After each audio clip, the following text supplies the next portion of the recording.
IRB infra, वैसे तो आप नाम से जानते पहचानते हैं, 1977 में इस कंपनी की हुई थी शुरुआत और 2008 में हुई थी लिस्टिंग। देश की सबसे बड़ी इंटीग्रेटेड प्राइवेट टोल रोड और हाईवे इंफ्रास्ट्रक्चर डेवलप करने वाली ये कंपनी है। 12 राज्यों में 25 से ज़्यादा हाईवे प्रोजेक्ट्स आईआरबी के पास है।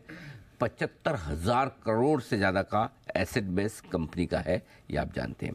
आइए मुलाकात करेंगे हम कंपनी के मैनेजिंग डायरेक्टर और चेयरमैन वीरेंद्र महेश्कर साहब हमारे साथ कार्यक्रम में हो रहे हैं शामिल। श्रीराम पॉलिटेक्निक से आपने सिविल इंजीनियरिंग में डिप्लोमा हासिल किया है। कंस्ट्रक्शन और इंफ्रास्ट्रक्चर सेक्टर का महेश्कर साहब का 30 साल से ज़्यादा का लंबा गहरा अनुभव है।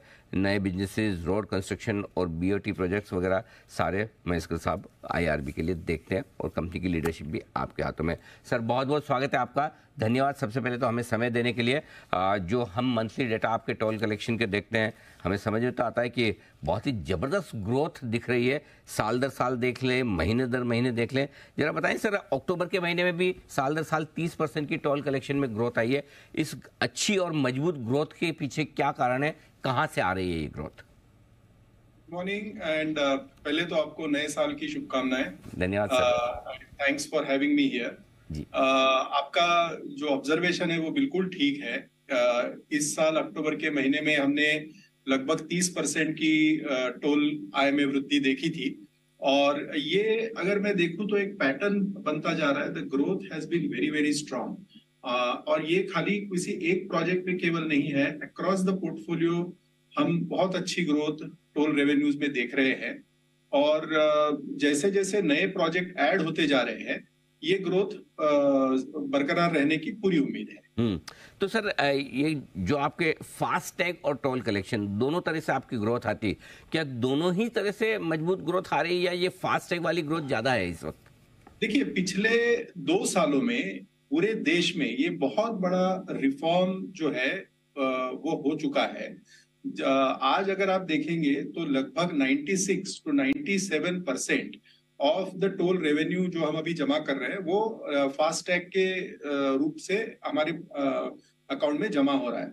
ये एक पूरे देश में बड़ा रिफॉर्म है। इससे ये हो गया है कि डेटा की क्वालिटी जो है वो बहुत ज्यादा इंप्रूव हो गई है।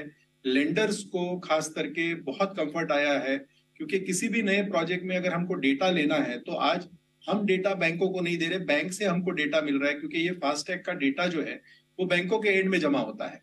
तो इससे पूरे इंफ्रास्ट्रक्चर फंडिंग के लिए बैंकों का कंफर्ट बढ़ा है और पूरा process of toll revenue collection also has become very very comfortable. Okay, अब महेश्कर साहब ये बताएं कि नए और कौन से प्रोजेक्ट्स आपके हाथ में कब तक कंप्लीट होने वाले हैं और उनका असर आपके फाइनेंशियल्स में कब देखने को मिलेगा?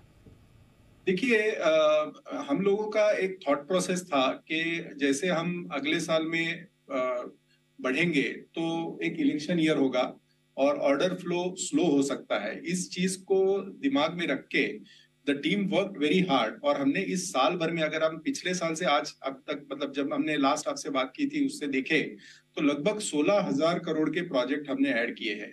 उसमें 3 बड़े प्रोजेक्ट हैं जो है हैदराबाद का आउटर रिंग रोड जिसका टीओटी बेसिस पे कंपनी को कॉन्ट्रैक्ट प्राप्त हुआ, वो 30 इयर्स का कंसेशन है जिसमें कंपनी ऑलरेडी अपफ्रंट पेमेंट कर चुकी है और टोल रेवेन्यूज अगस्त महीने से शुरू हो गए हैं।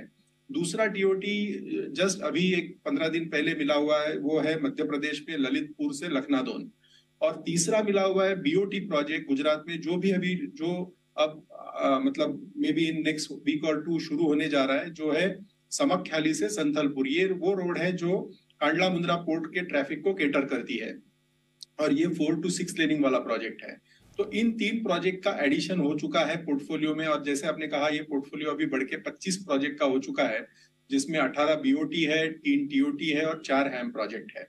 अब ये 3 प्रोजेक्ट का रेवेन्यू जो है इसमें हैदराबाद एज आई सेड शुरू हो चुका है और बाकी 2 प्रोजेक्ट्स का रेवेन्यू शुरू होने जा रहा है।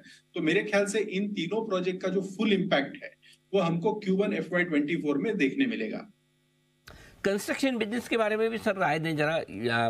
पिछले क्वार्टर में जहाँ तक मुझे ख्याल है नतीजों में वहाँ पर भी एक अच्छी ग्रोथ फिर से लौटती हुई दिखी थी। वहाँ पर किस तरह के संकेत हैं आगे बचे हुए 6 महीने के लिए? देखिए, अगर हम H1 की बात करें, पहले सेकंड क्वार्टर को जो आप कह रहे हैं उसमें आपका ऑब्जर्वेशन जो है उसके हिसाब से हमने लगभग 12% प्रॉफिट में वृद्धि हुई थी और पिछले साल के मुकाबले। और अगर हम हाफ ईयर देखें तो top line was close to 3,600 crores. Considering first half is always softer because उसमें मानसून रहता है.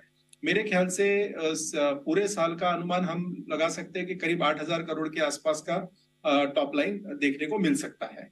और अगर हम टोटल ऑर्डर बुक की भी अगर बात करें तो लगभग 33,000 करोड़ का ऑर्डर बुक आज कंपनी के पास है, जिसमें से 10,000 करोड़ अगले 2-2.5 साल में एग्जीक्यूट करना है.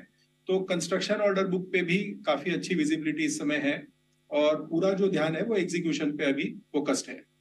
बिल्कुल परफेक्ट. सर, फर्स्ट 6 मंथ्स तो ये बढ़िया है आपके लिए. ये बताएं सर, बचे हुए फाइनेंशियल ईयर में ये 6 महीने किस तरह के रह सकते हैं? क्या आउटलुक है, गाइडेंस है? पूरे साल भर के लिए किस तरह की परफॉर्मेंस की उम्मीद इन्वेस्टर्स कर सकते हैं आपसे? जैसे मैंने कहा कि लगभग 8,000 करोड़ का टॉप लाइन हम लोग एक्सपेक्ट करके चल रहे हैं, क्योंकि अगले जो 2 क्वार्टर है वो ज्यादा स्ट्रांग रहते हैं. मानसून इज बिहाइंड अस, तो नेचुरली सारे प्रोजेक्ट्स में एग्जीक्यूशन पिकअप होगा. टोल रेवेन्यूज भी और ज्यादा सशक्त होंगे बिकॉज अभी फेस्टिव सीजन है, न्यू ईयर आ रहा है, तो economic activity definitely picks up prior to budget also. So certainly second half जो है वो फर्स्ट हाफ के मुकाबले काफी ज्यादा स्ट्रांग होगा. इसलिए मेरा मानना है कि लगभग 8,000 करोड़ के करीब टॉप लाइन पहुंच सकती है. और जैसे मैंने कहा कि अभी cash flow wise I think the company is becoming much much stronger. आज के दिन में मैं कहूंगा कि जो 3 बेसिक डेटा पॉइंट्स है वो है cash flow for the company which is becoming very positive, और जो हमारे 2 इनविट्स है उनसे जो डिस्ट्रीब्यूशन है वो भी बढ़ रहा है. तो कंपनी की कैश फ्लो की पोजीशन काफी स्ट्रांग होती मुझे लगती है, पर्टिकुलरली सेकेंड हाफ ऑनवर्ड्स. जी, ठीक बात है. तो मजबूत अगले 6 महीने भी रहने वाले हैं. ये 6 महीने भी काफ़ी बेहतरीन रहे. वीरेंद्र, मैं इसका साहब बहुत बहुत धन्यवाद आपका. आपने समय दिया, विस्तार से आपने कंपनी के प्लान्स और आगे की परफॉर्मेंस के बारे में भी आउटलुक हमारे दर्शकों को समझाया. आपके बहुत बहुत शुक्रिया.